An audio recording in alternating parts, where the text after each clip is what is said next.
Bismillahirrahmanirrahim. Assalamualaikum warahmatullahi wabarakatuh. Alhamdulillah, wassalatu wassalamu ala rasulillah wa ala alihi wa sahbihi wa man wala wa ba'd. Saudara-saudariku, semoga selalu sehat, imannya semakin menguat, dan semangat menunaikan amal saleh mengisi khususnya waktu-waktu Ramadan kita. Berusaha selalu mendekat pada Allah Subhanahu wa taala dan memperbanyak doa untuk kita semua. Semoga Allah berkenan memberikan kesempatan bagi kita untuk menyempurnakan Ramadan kita di tahun ini, insyaallah. Baik, hari ini kita coba lanjutkan kembali untuk melihat beberapa pertanyaan kawan-kawan yang disampaikan yang kiranya bisa kita diskusikan dengan izin Allah Subhanahu wa taala. Ada dari sekian pertanyaan, Ustaz, bacaan doa buka puasa itu dibacakan sebelum berbuka atau setelah berbuka? Baik, bacaan doa berbuka puasa dibacakan sebelum berbuka atau setelah berbuka. Barangkali lebih tepatnya saat berbuka mungkin ya. Nah, kalau sebelum berbuka ya waktunya belum tiba. Pada asar itu sebelum berbuka. Pada zuhur sebelum berbuka ya. Mustahil kita baca doa buka puasa sebelum buka puasa. Ya, kalau setelah berbuka mungkin agak mendekati ya. Ya, kita lihat dulu, misalnya kita ambil salah satu doa yang jarang diperdebatkan ya. Ada di hadis riwayat At-Tirmidzi, ya, nomor hadis 2357, riwayat sahabat Ibnu Umar radhiyallahu taala anhuma atau Abdullah bin Umar radhiyallahu taala anhuma. Adalah Nabi sallallahu alaihi wasallam ketika beliau kemudian berbuka membaca doa, "Dhahaba dhama'u wa btallatil 'uruqu wa thabatal ajru insyaallah." Ya, dhahaba dhama, telah hilang rasa haus itu, kemudian basah tenggorokan, wa btallatil 'uruq wa thabatal ajru insyaallah, dan pahala-pahala itu ditetapkan oleh Allah Subhanahu wa taala dengan izin Allah Subhanahu wa ta'ala. Dalam mengamalkan doa ini terdapat dua pendapat di antara ulama, setidaknya terbagi pada dua bagian. Pertama yang melihat kepada zahir teks hadisnya, ya, teks hadis mengatakan dipahami dhahaba dhama, bentuknya fi'il madhi, telah hilang ya rasa haus. Kalau telah hilang rasa haus itu kan artinya ada yang mengartikan minum dulu. Ya, karena sebelum minum hausnya masih ada. Kemudian ketika minum, maka hilanglah kemudian dahaga itu. Telah hilang dahaga artinya minum dulu, baru kemudian dahaga itu hilang. Jadi di sini ada yang mengamalkan bagian pertama, baca bismillah dulu, ya, bismillahirrahmanirrahim, atau paling singkat bismillah, kemudian dia minum, ya, lalu dia mengucapkan dhahaba dhama'u wa btallatil 'uruqu wa thabatal ajru insyaallah. Ya, telah hilang rasa haus, dahaga hilang, kemudian juga tenggorokan mulai basah, dan pahala ditetapkan oleh Allah Subhanahu wa taala. Setelah itu dia bisa mencicipi beberapa kurma, ya, 1 atau 3 kurma. Lantas yang terbaik kemudian dia berdoa kembali kepada Allah Subhanahu wa taala.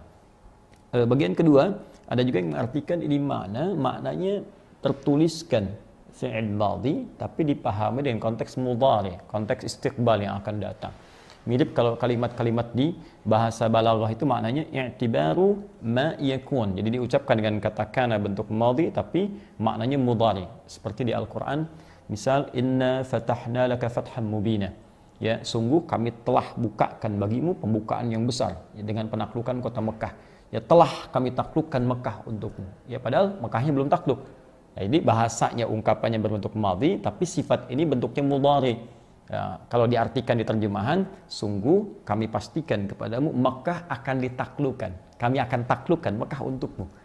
Ya, kenapa Ustaz menggunakan bentuknya fi'il madhi past tense, tidak langsung mudhari saja? Nah, balik lagi ke teori balaghah, bahwa kalau ada sesuatu yang sifatnya ingin dipastikan untuk memberikan ketenangan pada jiwa, kenyamanan dan keyakinan sehingga dengan itu muncul semangat yang luar biasa, maka hadirkan seakan-akan peristiwa itu telah terjadi dalam bentuknya past tense, bentuk telah. Di seakan-akan Allah yang katakan, hei, penaklukan Mekah itu pasti saya berikan kepadamu, saya akan buka Mekah untukmu. Nah, ketika merasakan ada jaminan dari Allah Subhanahu wa taala, seakan-akan Mekah itu sudah terbuka. Kita tinggal datang, bergerak, dan Allah sudah jamin itu sudah dibuka. Nah, sama dengan puasa. Ketika kita katakan dhahaba dhama'u wa btallatil 'uruqu, orang puasa itu belum minum aja, baru dengar suara adzan, Allahu akbar, bukankah saking gembiranya hausnya hilang? Ya? Jadi seakan-akan wah, udah nikmat nih. Buka udah datang, seakan-akan tenggorokan tuh udah merasa mau basah aja. Sudah hilang rasa haus itu. Sehingga ada yang mengartikan doa itu dibaca sebelum berbuka. Dhahaba dhama'u wa btallatil 'uruqu wa thabatal ajru insyaallah. Ya Allah, hilang nih dahaga. Alhamdulillah. Artinya akan hilang dahaga dengan saya buka sekarang. akan hilang rasa haus itu, akan basah tenggorokan saya, dan akan engkau berikan pahala dengan puasa yang telah aku tuntaskan itu. Lalu dia minum bismillahirrahmanirrahim, kemudian dia minum. Artinya dua ini sesungguhnya tidak perlu dipertentangkan. Mau dibaca sebelum, mau dibaca setelah, itu tidak ada masalah. Yang penting gunakan sunnah ini untuk berdoa. Dan jangan lupa, yang terpenting adalah doa ini baru pengantar teman-teman. Baru pengantar. Karena riwayat-riwayat lain menyebutkan bahwa perbanyak doa saat berbuka. Seperti hadis yang sahih disampaikan pada Nabi SAW, "Thalathatun la turaddu da'watuhum." Ada 3 golongan yang sulit ditolak doanya, tidak ditolak doanya. Ya, siapa mereka? Satu, al-imamul adil, pemimpin yang adil. Pemimpin yang adil, doanya diterima oleh Allah Subhanahu wa taala. Kemudian yang kedua, as-shaima hatta yuftira, orang puasa sampai buka. Di saat berbuka itu Masya Allah saat-saat mustajab doa, saat-saat mustajab. Diminta kepada Allah, hina yuftir, saat dia berbuka, minta. Jadi ketika Anda katakan wa thabatal ajru insyaallah, pahala akan diberikan oleh Allah, ajrun. Nah, maka ada 2 jenis pahala yang diberikan oleh Allah untuk orang puasa. Ya, yang pertama, dan dua-duanya menggembirakan, memberikan kegembiraan orang puasa. Yang pertama, mengabulkan doa yang dia mohonkan. Yang kedua, memberikan pahala puasa saat tiba di akhirat. 2 ini. Makanya di hadis lain dikatakan farhatani, 2 kegembiraan untuk orang puasa. Lis-shaimi farhatani, bagi orang puasa punya 2 kegembiraan.